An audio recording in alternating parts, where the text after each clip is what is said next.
We are quickly headed toward 9:30 on this, what is today? Thursday It is a morning, Thursday. right? Yay. And we're going to take science to a microscopic level this morning. Nerd alert. Nerd alert.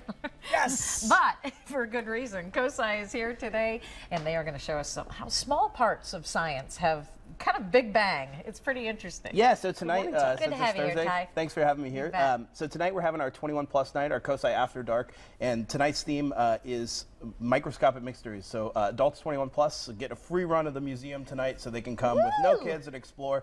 And cocktails at COSI. There are cocktails at COSI during this Wonderful event. idea. So, you know, Sean, get off that bicycle! so since we're doing some music-themed shows, some fractal shows inside the planetarium, I figured we'd kind of combine both of these things, some microscopic mysteries and a little bit of music, and kind of talk about one of my favorite things I like to nerd out about over, since we're talking about nerding records. All right. Right?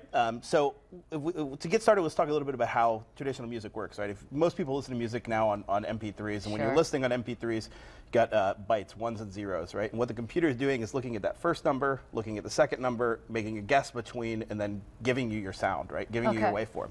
But records work a little bit differently than that. When we cut a record, you actually take that sound and it vibrates a little sapphire cutting head on the record, and it cuts the actual waveform, that sound, into the record, right? So you may see the lines here. It's a little harder to see, but if we look over at the board, He brought a microscope. I bring a microscope. We can actually see those grooves. That's right? actually my right there on the See record. those in there? And a very, very dusty record at that needs to be cleaned a little bit. We can see look those at that. grooves cut into the record. So since we've got those grooves, and now we've got the record, we can talk a little bit about how to play those back, right? And I figured we would make our own kind of turntable. And I want to apologize in advance to all of my record friends out there, They're like gonna be Lost mad at Weekend, Elizabeth, and Spoonfuls, and Used Kids. So don't do this with Don't really do good this. records. It will ruin them, but get a cheap one from one of those guys and try it out. So to do this, we only need a couple things. So if you want to grab a piece of paper, the first thing we're going to do is kind of roll that piece of paper into a cone. One of those. And the other thing you need at home, if you want to try this, is just a needle or a pin. Now, I've got some sewing needles, but pins will work as well. So we're going to take that piece of paper and we'll just kind of roll it up roll it in a into a cone? cone, at the end. Now, this cone's going to kind of serve, just like a gramophone bell would serve, to help us kind of amplify our sound a little bit. And yeah, something just like that at the end. And then you just want to take a piece of tape, if you're trying this at home, and just tape that cone kind of closed. Okay. You don't have to be too precise. You can experiment with different cone shapes. Perfect.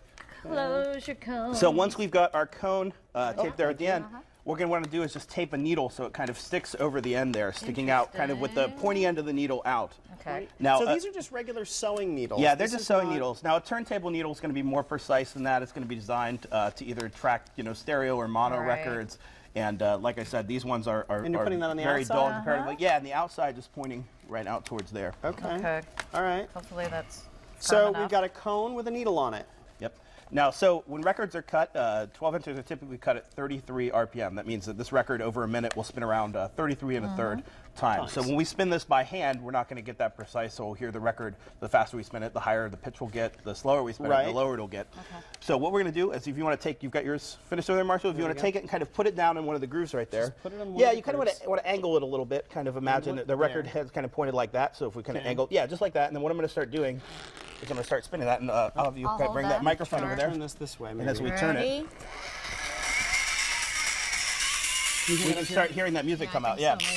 So what's happening is those grooves that are cut in the record are actually vibrating that needle back and forth. And if we spin it really fast here, we'll hear that sound coming out. As it vibrates the needle, it's vibrating the cone, moving the air inside of the cone until it travels to our eardrums or into that microphone, moving your eardrum or the microphone speaker back and forth, letting us hear the sound. So this is a pure, really analog way of reproducing that sound, and, something we can really visualize with some microscopes. That's the worst band I've ever heard. Yeah, it sounds pretty rough. Now, it gets only more interesting. If you try this at home, you can experiment with making multiple cones, playing back multiple parts of the records at once. We've got kind of 3 cones here, so if you're at home, we can try this one more time. Really? Let's each pick a different side of the record here and play this back. Now, this is going to play 3 different things at once here.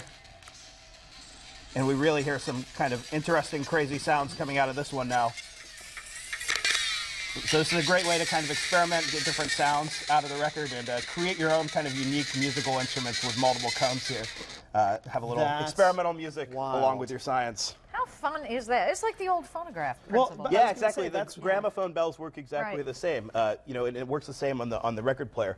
That needle would pick up the sound from the grooves, send those vibrations through the tone arm, this part of our Yeah. record player right here, and then out Come to your out the your bell. amplifier. Uh-huh. Yeah, or in That's the so- old situations, the bell, just like we Right. have here. That's fun. So who was it, Edison that Sure. created the first one? Yeah, Edison's first experiments were needles that were cut onto aluminum. Right. And it didn't work too well, so he kind of shelved it for a while. The aluminum wouldn't play back multiple times. It did record it.